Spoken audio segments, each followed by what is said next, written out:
The Government of India has proposed the Environmental Impact Assessment 2020. The draft notification is out. In fact, it was opened for public consultation. That has closed on the 11th of August. So let's look at the two sides. Is EIA 2020 a boon or a bane? Well, clearly the Ministry of Environment and Forest argues that it's a boon because it aims at striking a fine balance between sustainable development and environment protection. The ministry argues that these two things do not have to be mutually exclusive, they can go hand in hand, and the idea is to fast track projects which will enhance economic growth. Remember, the objective of Prime Minister Modi is to reach a 5 trillion economy by 2025, and working towards that end, the government aims at clearing certain projects which will help boost economy, which will generate employment. Industries should be allowed to prosper so that there is enough opportunities created for the young people. So it all works towards that end, and therefore this draft proposal only eases out certain procedural hurdles. It falls in line with ease of business. It falls in line with Atmanirbhar Bharat. The second point of argument is the ministry, of course, gives a number of examples on how even if a certain project causes some amount of environmental damage, that can be compensated.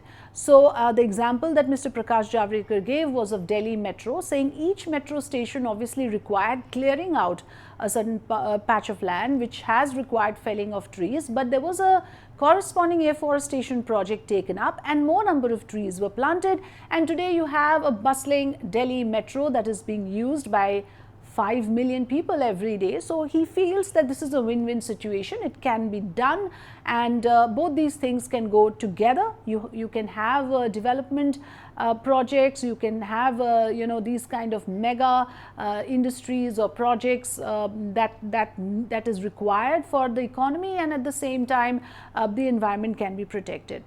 The third point of argument that the ministry, of course, harps on each and every time is that this is a draft, it's not the final shape of the policy, and this was given enough space for public consultation, for debate and discussion. So what the ministry argues is that there was enough due process of deliberation done over it.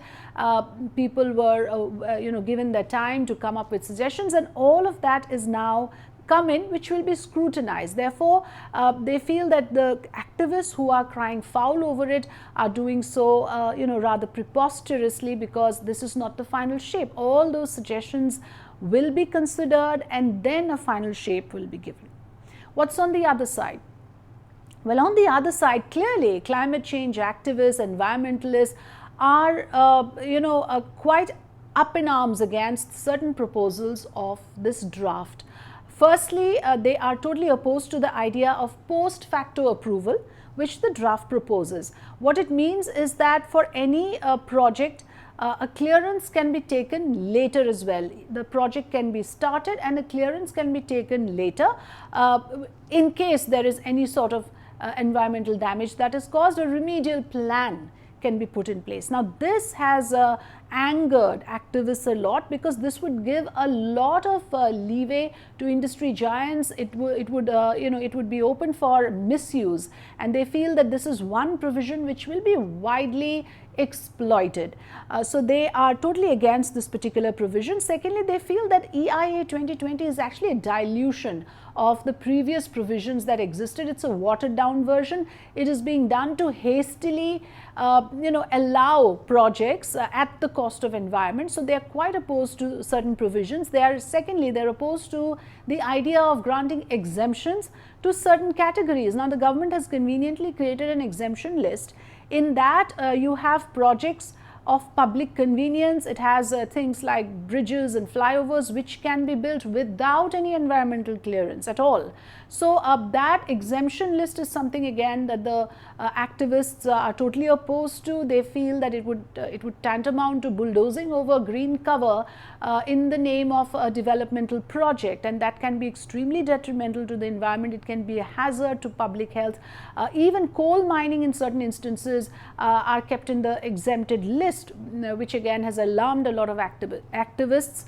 And thirdly, of course, the larger point of argument is that when the government talks about remedial measures or compensatory benefits, etc. What activists don't understand is that, it cannot be worked out in that mathematical way when it comes to environment. Now, even as we speak right now, the Baghjan gas blowout is still on. Experts from across the world have not been able to cap it. So one can just imagine the level of contamination that's happening to air, water, soil in Tinsukia district of Assam. Entire human settlement is impacted, not just this generation, for coming several generations as well. So that is the level of impact we are talking about, and a proper scrutiny and a proper assessment is critical, which the government perhaps is trying to bypass, is what the activists feel. And similarly for the issue of rainforest, now you cannot replicate a rainforest. There's certain eco-sensitive zones which cannot be, it's not just about felling a few trees and then planting them elsewhere. Rainforest has a certain eco-sensitivity which cannot be replicated. So a lot of times activists feel that the government departments, ministries, officers, bureaucrats do not have the domain knowledge. So this whole policy about making a compensation, etc., does not work in that mathematical fashion when it comes to environment. And the larger point, which perhaps a lot of people agree on, is that when it comes to the forest cover or the green cover, that's the lungs of the planet. So there can be absolutely no argument of tampering with your lungs, with your breathing, for creating any other kind of opportunity. So those are the two sides. Tell me what you think. Thanks for watching Two Sides with Afrida.